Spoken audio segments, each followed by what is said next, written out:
This is Jason Lee Mckinney from the Jason Lee Mckinney Band, and I'm coming here from Nashville, and you're listening to Talkin' Blues.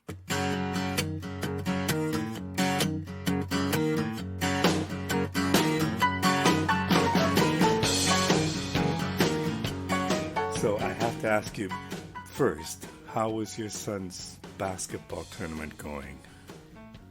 We won both our games today, so we will be in the championship tomorrow.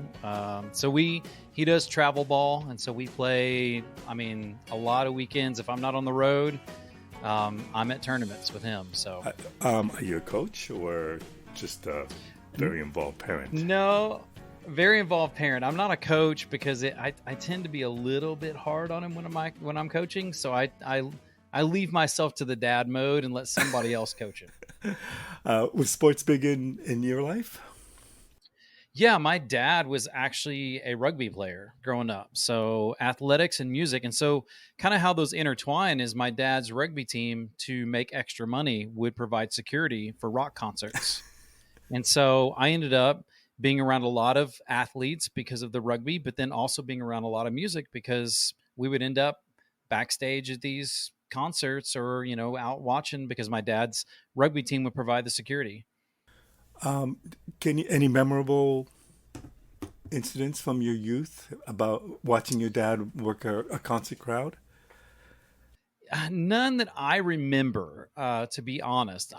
You have those memories that you've been told, but they're not actually your memories. They're memories that Right. people have told you. There's several about seeing Kiss sound check before they had ever taken their makeup off, and they would sound check in makeup.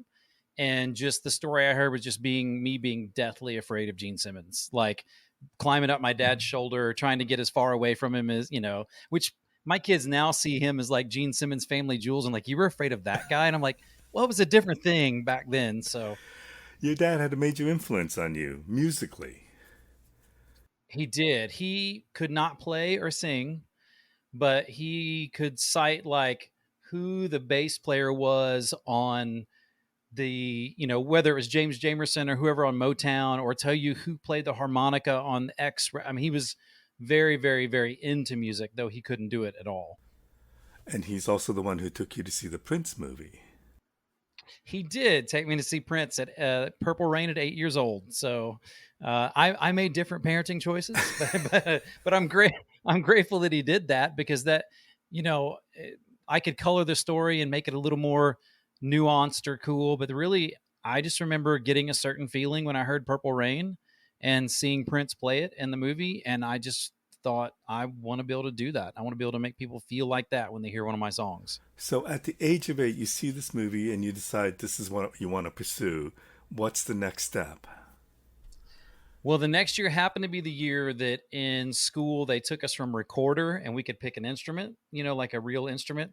And so I came in like guns a-blazing, 9 years old, full of, vinegar and ready to go. And I was like, I want to play guitar. And they're like, you can't do that. This is a band class. And I was like, all right, cool. Then I want to play bass. And they're like, yeah, you can't do that either.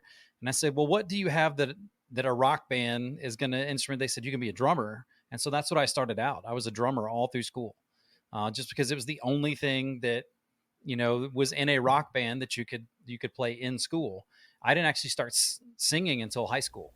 Was it a full kit or was it like a snare, or what kind of drums were you playing? I started my first 2 years on just a snare drum, and I got my first kit in 6th grade. And so from there, and like I said, I played all through middle school and into high school. And then I started singing in high school and then did the, typical local rock band. I was the kid that was playing in clubs and staying out till 4 a.m. and then coming into my economics class and, sleeping the whole time. So, Well, tell me about that journey of playing in a band while going to school. What at that point were you still pursuing this dream of being Prince, and what kind of music were you playing? I was playing sort of a mix of funk and grunge. I've always been into like R&B and kind of funky music, blues type music, especially the more rockin' kind of blues. It's interesting because I kind of grew up in this sort of three-pronged musical influence. My dad was very much into like Southern rock and traditional country. And so I got a lot of that, like Willie Nelson and all that, like Johnny Cash and exposed to that from my dad. Then I have an older brother who's 11 years older. And so he gave me like Rush and Zeppelin and Foghat and, Bad Company and, older brother doing the rock thing. Right. And then my mom's influences centered around like Tina Turner and Marvin Gaye and Hall and Oates and Earth, Wind and Fire. And so I grew up with all the R&B sort of stuff from my mother. And so those three things, and it's funny because people will say like, "Oh, your music's so diverse," and it is and it isn't. And the reason how it isn't is I still go back to those three sort of streams of influence. And if you listen to any of my albums from album number 1 to album number 12 now, it has those three streams in it. It's really got country influences, it's got R&B and blues influences, and it's got rock influences. Well, it's interesting because at one point, did you not release 3 EPs with 3 influences? We did. Tell me about that. Well, we kind of felt there was one, it was a challenge to release 3 EPs. The other thing is there was a little bit of like, I didn't feel like people were getting it. Like they were saying, you're all over the place. And it was sort of like a way for us to go, no, we're not all over the place. We're this, and we're this. And we're going to show you by basically on the albums before that. And really the albums after that, it's like we kept serving people cake, right? And so we had our eggs, we had our flour, and then we had the frosting, and so we kept giving people cakes and like, I don't get what this is and what's in this. And so for that album, the Triple EP, we gave them like, here's a batch of eggs, here's the flour, and here's the icing on it. And then people were like, oh, I get it. And since then we have had more reception to what we do, as far as, plus that album, one of the EPs had Sacred Southern Soul, which is probably to date our most popular song. So that also helped too. But So was it 3 EPs packaged as one, or was it 3 separate things? physically, it's one album. You can Okay. buy it as one, but digitally, it's three separate albums. So if you go to Apple or Spotify, it's actually three separate EPs. Now, is there a way to monitor which one was more popular? There is, I mean, at least Spotify numbers, Right. and it's just about, if you remove the outlier of Sacred Southern Soul, the song, Right. they're all about equal. But obviously, with that song being our most popular, the Sacred the Sacred EP was the most popular. But it's because of that outlier, because that one song has so many plays and so many streams, and it sort of skews the rest of the numbers. Yeah. But thank God for that. Yeah, yeah, it's helped us for sure. Okay. So obviously, you have always loved different types of genres, and the fact that you did release 3 EPs to show those influences, and the fact that people questioned, what is it that you do? Has it gotten in the way of what you do? Is not to say you can't focus on one versus the other, but has that changed the way you approach things? No, because I'm pretty stubborn. So it hasn't changed. I mean, has it hurt us? I'm sure it has. But it hasn't changed because the people that I love, my favorite artists, like, my favorite artist of all time is Prince. Mm-hmm. And he mixed a bunch of stuff together. He mixed rock and R&B and soul and pop music all together. And I've got a Zeppelin shirt on right now. Zeppelin's my favorite rock band. And they went from, the song Hot Dog to like, name it. I mean, Fool in Yeah. the Rain. I mean, very different to Dire Maker, to, I mean, All of My Love. They were all over the map, to Immigrant Song. I mean, and then, my wife's favorite band is Queen. They did the same thing. And Willie Nelson didn't really stick to one thing. He had some very jazz influenced stuff on Stardust. And then he had Red Handed Stranger, where it was basically Bob Wills, doing Bob Wills kind of stuff, some Western swing. So I've always admired artists that didn't do that. They sort of, not my favorite artist in the world, but Bowie was like that. Bowie would show up in one album, he'd do this, and the next album he'd do that. And I also have an admiration for people that stick in their lane. I mean, what is that old joke that AC/DC only has one song, but man, it's a great song. I mean, I'd rather hear them play that song than, and to make the joke, and I think I even heard a joke one time that Malcolm was asked one time by a reporter, do you guys ever get offended when people say you have 12 albums of the exact same thing? And he said, I do. I get greatly offended because we have 13 albums of the exact same thing. So I admire that. And I think that staying in your lane is great. It's just never inspired me. And I don't feel like we're mixing in everything. We're going back down to it's country, it's R&B and blues, and it's rock and roll. And those are always the three elements. One album can lean a little this direction, one album a little more that direction, but it's always those three elements. Okay, so before you moved to Nashville, where did you live? I grew up in southern Indiana. With the idea of always wanting to be a musician. That was always the plan from 8 years old on. So at one point you decided to move to Nashville to pursue the stream. I believe you got a record contract. I did, That yeah. that didn't work out. It didn't. It did get me out of Indiana, and it did, if I look back on it, it did provide me a living on nothing but music for 2 years, and it provided me the connections I needed to continue on. Because So sorry, it's always was it okay. because you became a songwriter? What how did it provide you to make a living in music? Well, I always wrote all the songs, but it between the record advance at the Okay. time and then the touring, I didn't have to do anything else. And the connections it provided me, just knowing this network of people that were able to keep me sort of going. I've only had 3 years of my adult life where I haven't made a living off music. Now, it's not always been glamorous. I've done pharmacy commercials. There have been times I needed to pay the rent, and I sang for pharmacy commercials. I But mean, isn't that music too? yeah, it is. And I teach music business now at the collegiate level, and I still consider the part of the music business. I do that as well as tour and play and on a record label, but it's not always the one thing. We tend to think of, or not we who are in it, but society as a whole tends to think of music as your Adele, or man, just hang in there and you'll make it. Hmm. As opposed to, if I told people I'm a plumber and I've put my kids through college, my older kids, I've got a house, I've got a decent retirement, and I did that as a plumber, they'd be like, "Man, you're a very successful plumber."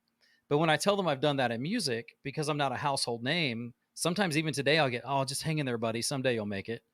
I'm like, "What part of I haven't had to work another job. I'm going to be able to retire like normal people. I've got a normal Nashville house. My kids are fine. Like, what part of that is failing?" But we seem to have this weird thing with music where, like I said, you're Chris Stapleton, Adele, or you're bust, and that's just not the case. Right. I mean, but it is a difficult career. Like It it's not is, an yeah. easy business to get into. I wonder when you did get signed, how you felt. How old were you? And tell me about what your vision at that time would have been on that first record contract. I am. That's. I will say this: no one has ever asked me that, so this is the first time, which is great. I'm happy to talk about it. I was 24 years old. I had twins. My twins, who are now 27, they were well 4 or 5 years old, and we built our reputation as being like early Maroon 5 before they were. We were kind of like Jamiroquai meets Brand New Heavies kind of stuff, very funky. But we built up this huge like independent following, but we took the deal because I had mouths to feed, and the label immediately turned us into Sugar Ray, if you remember those guys, Hmm. and that was not what we wanted to be. And so what we achieved with that first deal is not only did we not gain any new fans, but we also alienated all of our old fans, and so we ended up worse off than we were before. But the feeling when I first got the deal, in a way, was validation, because I grew up. Uh, I love where I grew up. It's very Midwest farmer cornfields, but no one really makes it in music. I mean, there actually are a few people. Philip Lawrence, who writes with Bruno Mars, he co-wrote Uptown Funk, is from my hometown, and Andy Timmons, the guitar shredder guy. But everyone who makes it leaves. Like nobody stays. And so what you hear in the hometown is like, "You're crazy. Like, you're just gonna fall on your face. When are you gonna grow up?" That sort of stuff. So the first feeling was validation. The second was I kind of bought into my own hype. One of the first people that I was introduced to in Nashville was a really big name, and they had me go out to eat dinner with them because, you know, you're going to be the next him. And without using name, I did not turn out to be the next him. So, but I kind of bought into my own hype, and I became pretty full of myself, to be honest. So when it doesn't work out, and I don't know so they try to make you into somebody that you're not, and you obviously see this or feel this very quickly that it's not you. What does that do to somebody who's becoming a little full of themselves? It it's a weird thing because you're trapped in this sort of paradox of, I've got these kids at home, they're waving this money in my face and this stardom. All I got to do is suck it up and take it, and once I've had a couple hits, I can go do whatever I want. Right. On the other hand, it's like, wait, I thought you guys signed me because you thought I knew what I was doing.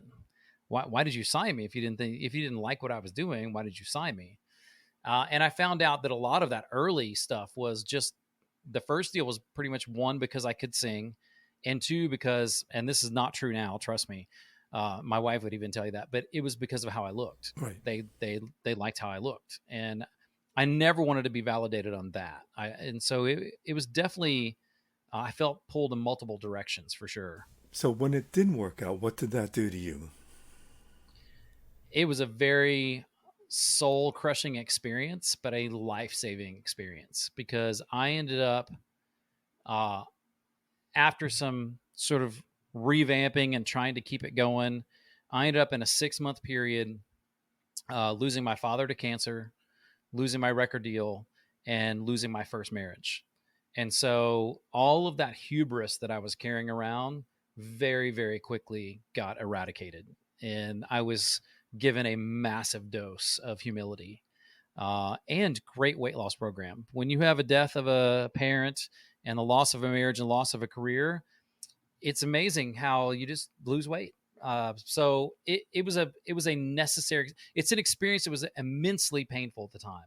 I mean, the most painful year of my life by far, and because there was just so much loss. You know, loss of a career, loss of a marriage, loss of a parent. But at the same time, I look back on it and I'm very grateful, because it truly did, as cliche as it sounds, it made me a better person. So when all this is happening and it's all horrible, people can react different ways. And obviously you reacted in a way to keep going.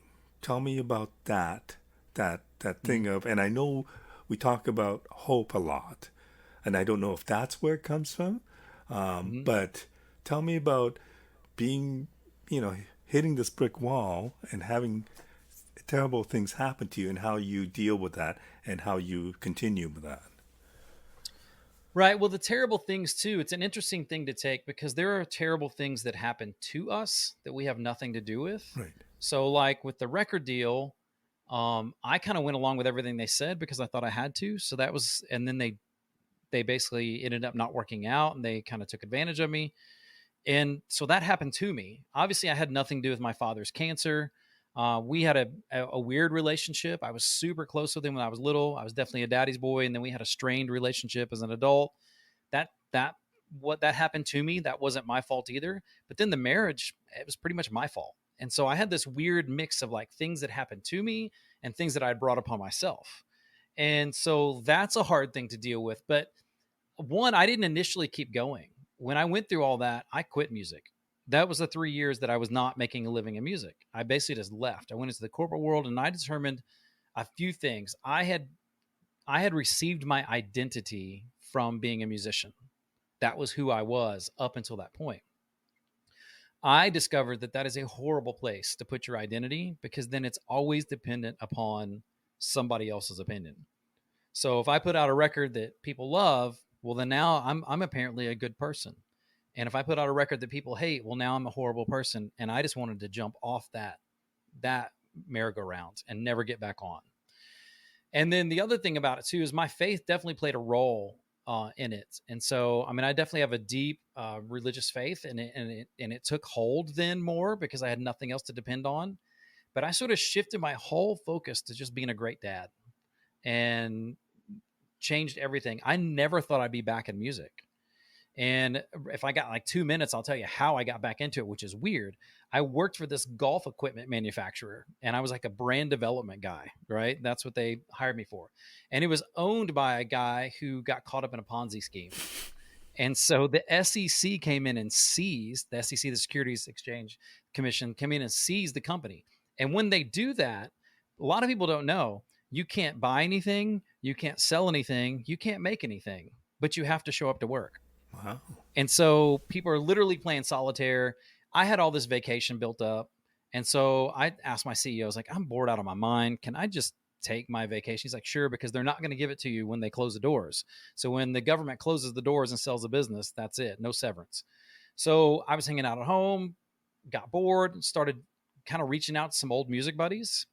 And I wrote a song called June 7th with my one of my ex writing partners about my divorce. And it's the first time I touched an instrument, done anything, played it for a guy who's now a buddy of mine who's the vice president of Capital Christian Music Group. He cried. I played it for a buddy of mine who at the time was the drummer for Gary Allan, the country artist. He cried. And I was like, oh, well, that's kind of crazy. And so then I played it for a buddy of mine who was a high up, like chief marketing officer for one of the largest healthcare corporations and nothing to do with music. He cried. And then he brought out a bottle of wine and he opened it and he said, I got a question for you before you drink this wine. And I said, what? And he said, how much would it cost for you to do a record? And I gave him the number and he said, hang on. And he wrote a check and gave it to me. And he said, go do it. This is what you're supposed to do. And from there, that was the beginning of the Jason Lee Mckinney Band, was that. So I had no plans to come back and do music again. Literally, it just I was sort of pushed back into it. So even though that song, it didn't sound like when you sat down and wrote that song that it was difficult. It just came out of you. It And did, even yeah. though you saw how people were moved by this tune, in your mind you didn't think, hey, I should be doing this? I didn't. I didn't. I was so focused on like, nope, I'm just dad. I'm just dad. And I don't regret that decision at all. It was 3 years of great times with my kids. And at that time I was not married yet, but I met my wife now. And I mean, my son, who's also a recording artist, who's grown now, said that she stepped into a dumpster fire and he'll never figure out why she stepped into a dumpster fire. But she allowed me to go back into music and yet maintain a healthy family. And so if it weren't for her, I'm not sure I would have done it, even with my buddy writing me a check.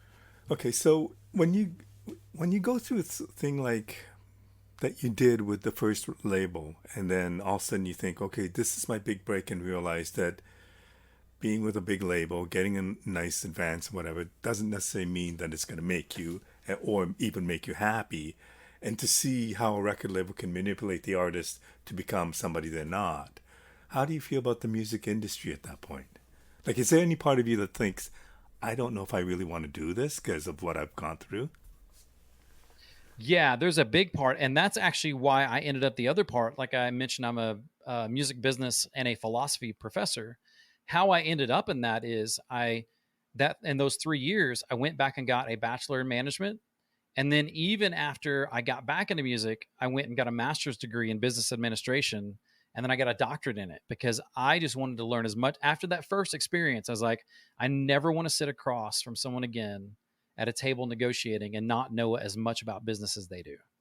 And so I wanted to learn everything I could to try to not be taken advantage of again. And was that focused on music, the business of music, or was it focused on business, It period? was focused on the music industry. Okay. And one of my passions became helping young people not have to go through that, not have to go through.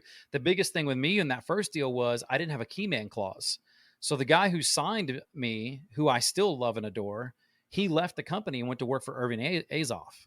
When he left, all of our support went out the door.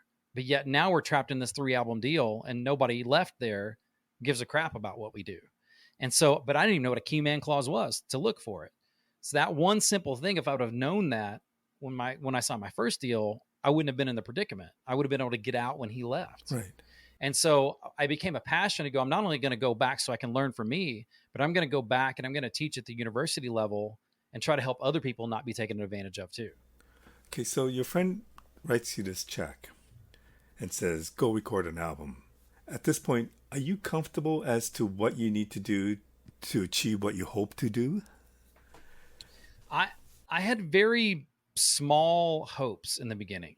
I was just sort of inching back in. I just wanted to do this record, the very first record, hope that it broke even, do a few shows and see what happens. I had much less of. I was so driven the first time that the second time around, I promised myself not to be as driven. I was the guy that, and I just told my son this. My son is a recording artist for Tooth and Nail, which is a heavy label, and he's out on tour with like Norma Jean and Emery and a lot of the big heavy artists, like right now.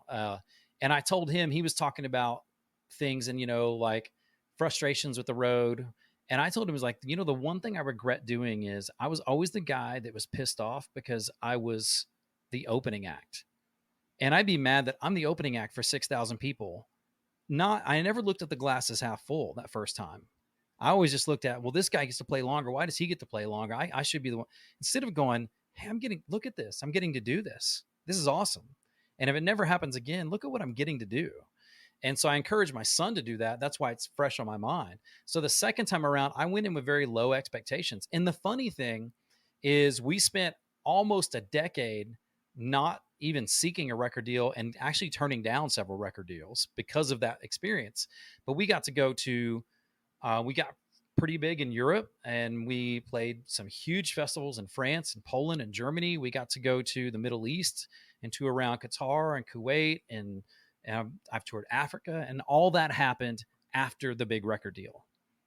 And so when my expectations were low and I was just sort of trying to focus on doing good work and doing the right thing and trying to stay just as humble as I could and surrounding myself with just good people, even if they weren't the best experts, just surround myself with good people.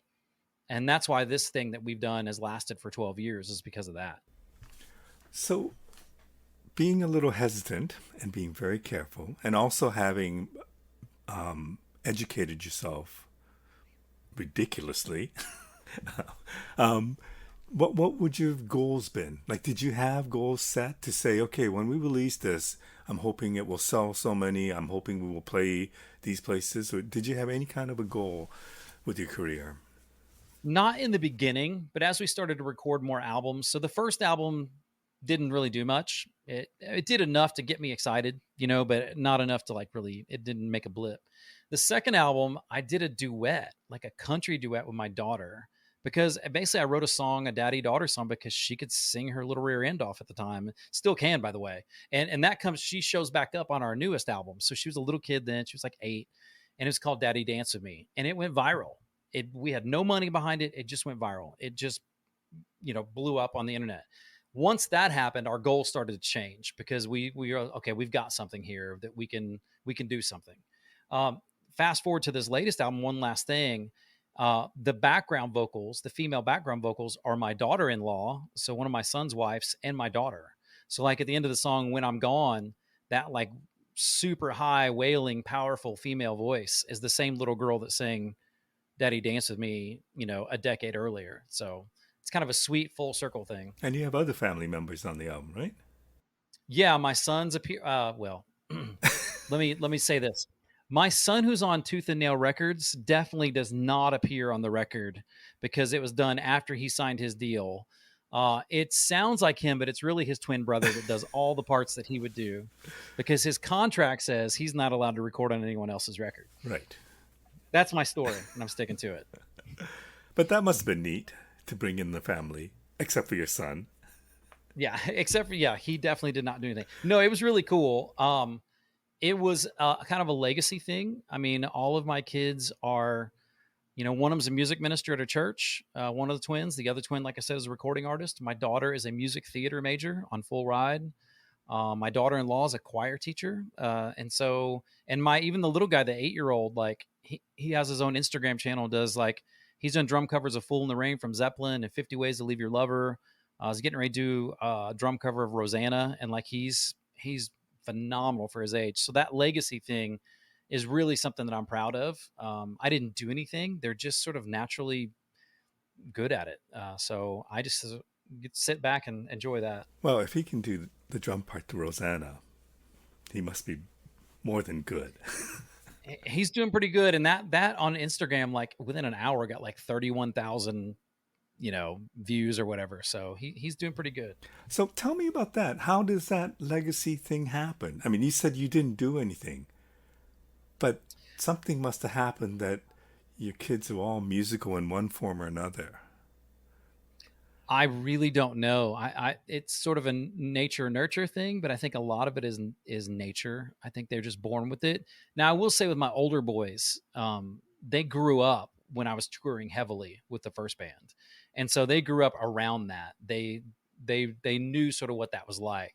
My daughter sort of had half her early life when I was on the road, and kind of that 3 year period I wasn't, and then afterwards. So, but she grew up very early. Just, I think the thing that my kids have, I'm fumbling around a little bit, but I think the thing that my kids have is they don't have a fear of music. So, like when my daughter first started singing, she was 7, and our church had this like music pageant thing they were going to do. And she's like, I want to sing something for it. And I was like, sure, you can sing something for it. Try it. And I said, what do you want to try as your first song you're going to sing in front of people? And she said, I think I'm going to do All I Want for Christmas by Mariah Carey. And I was like, okay. And she just went about like, yeah, I can do that. Why wouldn't I be able to do that? And she did it. And the same thing with my son. Like, he doesn't hear Rosanna and think, ooh, man. He thinks I can do that. And I don't think it's conceit, not at his age. I think it's just because he's growing up around musicians who do that sort of thing all the time. There's not this natural fear of, I can't do that. Even when it's hard, even when he's figuring it out and it comes really hard, he just figures like, I'm just missing something. It's not that I can't do this. And I think if anything, that's sort of the non-nature part of it. That's the nurture part, is there's just not this assumption that I can't do it. Okay, so you decide to go back and restart your career. In your mind, are you thinking, I can do this? Is there any point where you think, oh, I don't know if I can do this? Sure. I didn't doubt that I could write decent songs or that I could perform. I doubted that I could sort of weasel my way back into the, industry side of it. So that was the doubt. The doubt wasn't really in the ability to do the music. It was kind of like, do I have the ability and even the wherewithal to kind of withstand all of the crap that comes along with being in the business? And that's always the taxing part. Creating is the fun part. Sometimes performing is the fun part. Not always, but sometimes. I mean, at least half the time, performing's fun. Dealing with the industry stuff, the contacts and the contracts and all that, that's never fun. Nobody gets into it to do that. It's just a necessary evil. But is it made easier by the fact that you've now gone and gotten degrees? You've studied the business of music. You're teaching the business of music. Does having that knowledge put you in a better spot? I mean, obviously it does, but does it put you in a spot that it makes it a lot easier to achieve the goals that you want? Yeah, I think that's a great question. And maybe this is the sort of existential reason for this whole interview, is that maybe this will help somebody. My knowledge in music, as far as just experientially and educationally, has prepared me intellectually to be in the industry. But what I still find difficult at times is emotionally being in it. That sometimes, if I'm not careful, it will hurt my feelings if somebody doesn't like a song, or if somebody tries to do me wrong on a contract. It's not that I can't catch it intellectually, but there's an icky feeling. There's an emotional drain there that I still find difficult. But I presume that's part of who you are, right? Like, I don't know if you can change that. Yeah, I mean, luckily my wife now, she's a marriage and family therapist. She's a psychologist, so she says I'm conflict avoidant is the term she uses. So, Is it lucky or unlucky that you're married to a marriage yeah. therapist? Well, I can tell you, I've never won an argument, but I'm not sure if that's because I'm married or because she's a psychologist. But there was one time earlier in our marriage where we were taking a walk, and we weren't even arguing. We were just talking about something. And she goes, now, where do you think that comes from? And I was like, don't do that to me. I'm not on your couch. I'm not paying you money.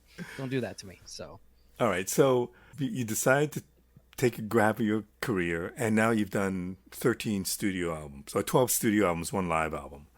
correct. Yeah. That's a lot of material. Tell me, was there a point where things changed? Like, is it?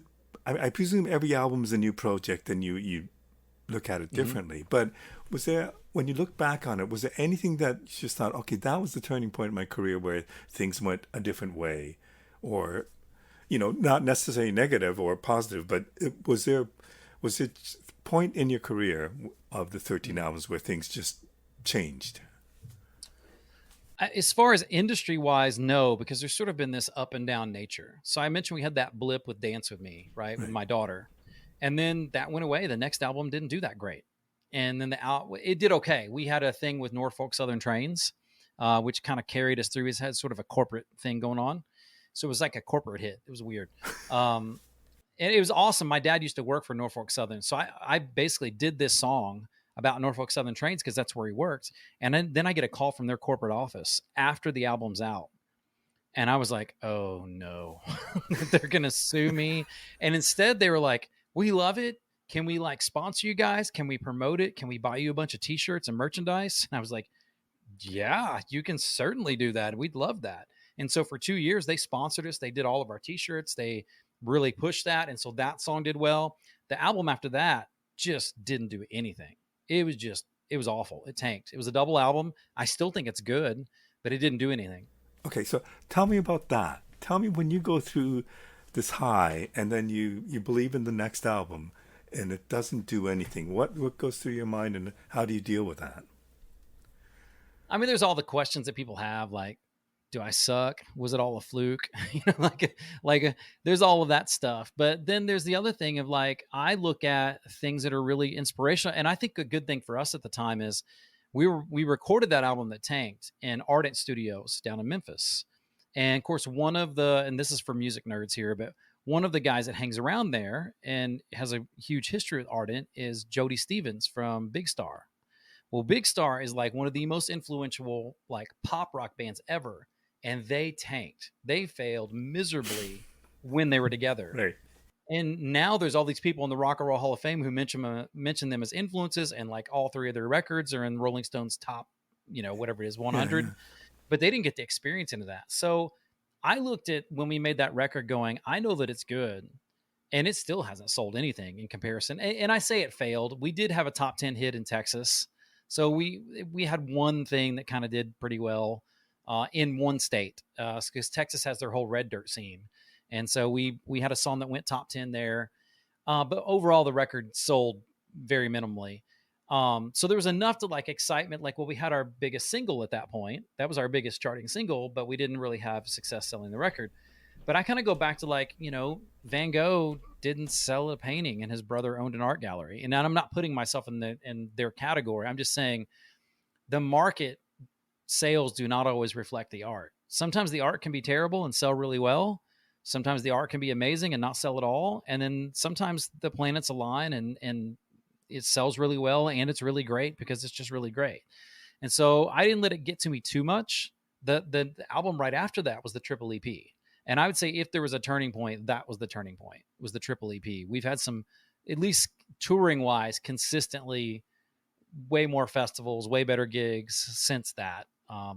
I mean, the pandemic killed us, but I think that kind of killed everybody for Right. 2020. So I do want to get to that, but when you're playing this album that didn't do well, but you still believe in it, I mean, are you getting feedback from playing the new songs that's not the same as other albums? Like, how do you know? well, the album sales didn't do as well. That's one way to know. But there were a few songs on that album, the radio single people would request. People would request a song called Midnight in Memphis. But there wasn't as many like people showing up to shows going, oh, are you guys going to play such and such tonight? And so I will say that we did move on from that record quicker than we would otherwise, and got back in the studio quicker than we would have. Um, yeah, that's really the only way that we could tell live, because we were still playing in the back catalog, and so people were still coming and requesting those songs, but we weren't looking out and seeing nearly as many people sing along, to as many songs. So we thought, well, maybe it's just and I think it's a little bit more of an artful record. There's more like, I mean, we do a song in Dorian, which is not typical, and it was more artsy, which I'm still behind. I still believe in it. Some of my favorite stuff is that, but it just wasn't as easily digestible. Okay, so you talked about the pandemic. This latest album, I presume, was ready before the pandemic, or almost done before the pandemic, and you held everything back. In the meantime, while things shut down, you decided to release one or two albums, a Christmas Mm-hmm. album and a covers album. Yeah. I don't know if that was more to keep yourself busy or if that was definitely a goal. But what does it do when you work on an album and all of a sudden you have to shelve it for 2 years? And obviously, it's an album that you really care about and feel that it's really good. Tell me about what that did to you, other than the fact that the whole world shut down because of the pandemic. Right. Well, our 2020 album Pieces released a week before the pandemic hit. And so it had gone to number 7 on the Roots charts, and then it just nosedived because just nobody. And it was funny because people were still listening to music, but like I started noticing a lot of like the legacy artists started doing really well. Like Springsteen's record bumped up in the Roots charts, his new one, which is brilliant. I mean, it's probably better than mine. I'm not saying I'm on the same level as Springsteen, but the legacy artists started to pop up Right. and be more. And I think it's probably like an old coat. It's just comfortable, you know.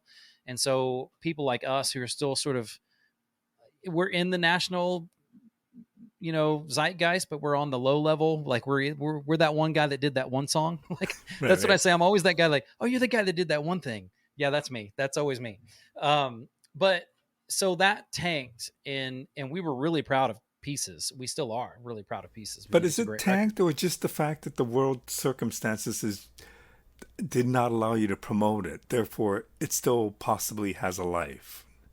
I'd like to think that, and so that's why people are talking about like, what are you in the mode of recording right now? I was like, no, we've literally got 3 non-holiday albums that we've never toured on, so I'm not in writing mode at all. I'm in like, hey, there's you know 40 songs that you guys haven't heard. We're about playing those for a while. So Pieces didn't go anywhere. We had already recorded all but 3 songs of One Last Thing. We recorded in October of 2019, knowing that Pieces was going to come out. And the original plan was we were going to release One Last Thing like 6 months after Pieces because the label wanted us to do this rapid fire thing to kind of build up. So we recorded all but 3 songs.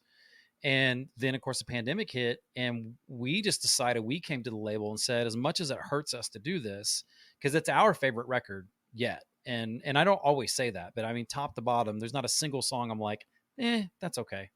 And so I love it, but I didn't want to just put it out there when nobody was ready to buy, and we certainly couldn't play shows on it. So I'd always wanted to do a covers record and a Christmas record, and I was like, we don't want to completely disappear until this thing's over. Why don't we do those? There's sort of records, like if you do a covers record, they sort of have that, like, people almost have this in their mind, like it's not really a real record. You know what I'm saying? The same with the holiday record. Like they're doing this, they're kind of keeping themselves out there.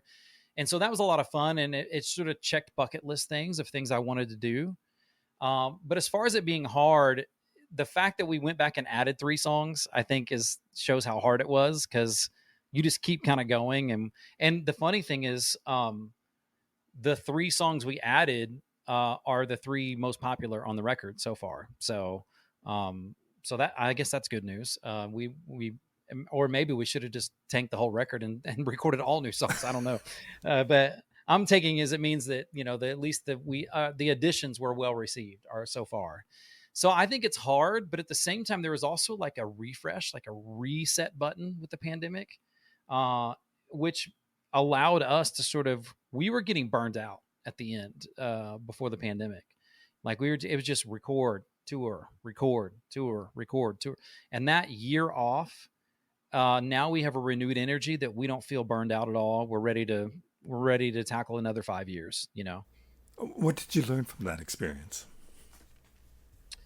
Well, on a very pragmatic side, we were the band that would always get caught up doing like, well, we got a Thursday, Friday, Saturday run.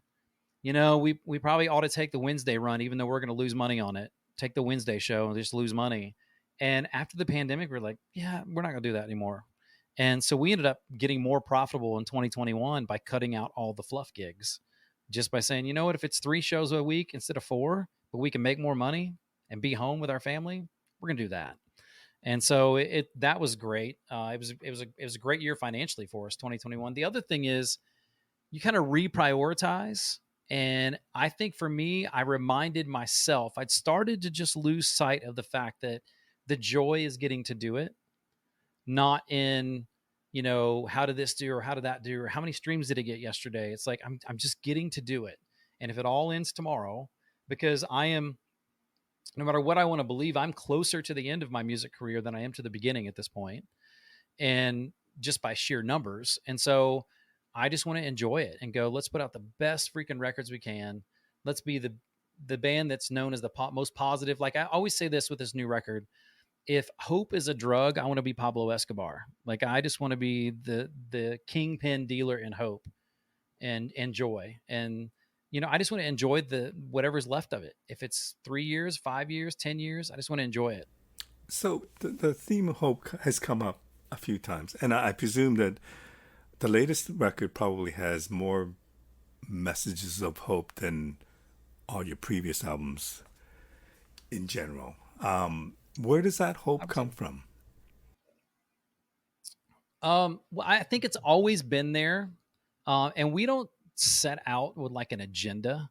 So I just write for wherever I'm from. Like, so if I'm in a depressive state, it's going to be a depressing record. Like our album "Chasing Obscurity" is pretty bummer of a record, and that's where I was at the time. Right. But since Sacred Southern Soul, the hope has been growing there, and so I think it's just I've learned to adjust myself and be grateful for where I'm at and grateful for each day. And I think the biggest thing for me is I've stopped the comparison game. That whatever life somebody else has, they're not taking anything away from me. God didn't rip me off by not giving me that. I mean, I was so mad at Chris Stapleton for a while for being such a good singer, and now I look at it and go, "What? I wasn't promised that." I mean, and then I think we tend to forget that like somebody else, it's like there's this story about a guy who was like kind of tired of his wife, right? He was like, she's gaining a little weight, she's getting older, blah blah blah, all these things. And somebody told me, like, do you realize there's somebody that goes to sleep at night wishing that your wife could be their wife? And so all you're focused on is what she doesn't have, instead of the fact that there are men out there who would love to have your wife. And I think that applies with anything in life. We look at our life and think, oh, it's not that great. When I've started to adjust and go, my life's pretty awesome. And I want to encourage other people to have hope. There's always hope. And in fact, even when bad stuff happens, like one of the things I've really gotten into is like this concept of like, the problem of evil in the world. People talk about there's so much evil and there's so much bad, and there's no denying between the pandemic and the war in Russia and the political climate. It's just things are weird right now. However, like those things, like you can't have courage unless there's something to be afraid of. If there's nothing to be afraid of, you can't have courage. You can't persevere when there's no circumstance to persevere through. So even the negative stuff that happens is an opportunity for us to build character. There's still hope. No matter how bad something gets, there's still hope. Even if that hope, like even if like my dad died of cancer, but that cancer gave him the opportunity to mend some fences that he could have mended. And like, there's still opportunity. The hope is always still there. And it's not some Pollyanna to deny that life sucks sometimes. That's Pollyanna. I think hope is much more gritty than that. It's much more severe than that. So hope is severe to go, I acknowledge that this sucks, but I'm still going to have hope that things can be better and I can make the best of it. And maybe I can bring about some change in my life or someone else's life from it. So I've just really bought into hope being a really important thing. Well said. Tell me, you said that you have three albums that you really haven't really gone out and played, so you've putting your songwriting on hold for a bit. Is that the way it works? Like, do you write when there are projects coming along? Do you? Because I think I read somewhere that sometimes you dream songs Mm-hmm. and things come out. So, like at this point, I know you're not actively writing, but is that the way it is, or are songs always coming through you? I would say this is the first time in my life that I've actively like not written. And so I'm always writing. Now, as a project gets closer, I'll start to like ramp up more and more. I kind of go through this phase of like, I'll write. And when we record an album, then there's like this rest phase, but I almost consider it like reloading. Like I'll be reading a lot of books, philosophy books, theology books, books on Prince, books on Elvis Costello. Like I'm reading and I'm collecting data, right? And then I'll start to get conceptually and I'll start to write more and more and more. I'm not ramped up because instead of spending like half the year of 2020 being creative and the other half touring, I spent the entire year being creative. So we recorded the covers record, which isn't just a covers record. Like we reimagined all these covers. Like we did like a R&B D'Angelo version of the Cure, like love song. Mm-hmm. And so that was almost a writing process in itself, even though I wasn't rewriting the song, the arrangement. And then Christmas Tune, which is like half original, and the Christmas album, excuse me, and then Pieces, and One Last Thing. And then I also have put out my first philosophy book. And so I am completely empty. I am in a phase now of rest, and then I'll start to read and reload. I'm not even reading anything right now. I'm going to be honest with you. I'll start to read and reload, and then we'll start. But right now it's just purely promotion phase. But I would say my normal cycle is, ramp up, record, and then rest. And when I'm resting, I'm collecting information. I'm collecting subject matter by reading a lot. It always amazes me how different things are from different people's point of view. How are things in terms of the pandemic and the way the band is handling the future? Are there tons of dates coming up? Are you holding back, or where's that at right now? I would say we're still not back at touring at the clip we were before. So we're being a little more selective with gigs, and there's not quite as many gigs. I would be honest. I mean, there's still some weirdness. I'm not sure how much of it's about the pandemic now as it is about the economy, which is a result of the pandemic. Right. But it all plays on each other. But we're back out playing for sure. We played 2021 and it was good. We're playing as much as we can in 2022. 2023 looks like it's going to be the year that's kind of the first year back to normal. So we would do between 65 and 80 dates in a normal year. But the last normal year for us was 2019. So, okay, I'm going to wrap this up, but let me ask you one final question. This is a weird one. That little kid at 8 who watched Prince on stage play Purple Rain, is there a moment like that you can share with me? Like, was there a moment that you've been on stage and you thought, my God, this is like Prince on Purple Rain? I don't know that I've had one moment. I tend to, like, at our bigger shows, like it seems I'm almost removed from myself when we're doing it. And so it's only when I watch it back that I get that feeling. So I get that feeling retroactive. Like in the moment, I'm too busy with like making sure all those people out there entertained. And if that guy looks bored, I need to try to reach him. And I got to remember the lyrics. And here comes, I got to step back as that person. So it's too much in the moment. But I get that feeling when I watch those bigger shows back. But do you get to enjoy that moment? Do you get to sit there and go, oh my God, there's all these people and they're enjoying it, blah, blah, blah. This is a great moment. I will admit to you, being honest, I need to do better at that. I'm the guy that, when I had the top 10 hit, I was like, well, but it didn't hit number 1, did it? And when I got my doctorate, I'm like, yeah, but I didn't get it from Harvard, did I?